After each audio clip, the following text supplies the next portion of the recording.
ನಮ್ಮಲ್ಲಿ ತುಂಬ ಬರುತ್ತೆ. ತಾಳ್ಮೆ, ಕೋಪ, ಪ್ರೀತಿ ಎಲ್ಲ ಬರುತ್ತೆ. ಅದು ಸಹಜ ಒಂದು ಬಾಂಡಿಂಗಲ್ಲಿರುವಾಗ.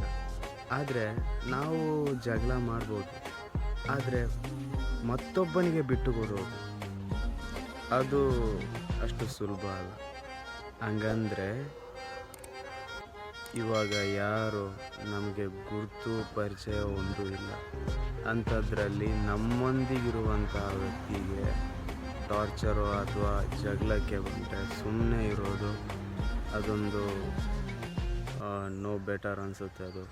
ಯಾಕೆಂತಂದರೆ ನಮ್ಮಲ್ಲಿ ತುಂಬ ಬರುತ್ತೆ. ಒಂದು ಬಾಂಡಿಂಗ್ ಅಂತಂದಮೇಲೆ ತುಂಬ ಎಲ್ಲ ಬರುತ್ತೆ, ಎಲ್ಲ ಇರುತ್ತೆ. ಪ್ರೀತಿ, ಕಾಳಜಿ, ಸ್ನೇಹ ಎಲ್ಲನೂ ಇರುತ್ತೆ. ಜಗಳ ಅಂತೂ ಇದ್ದೇ ಇರುತ್ತೆ.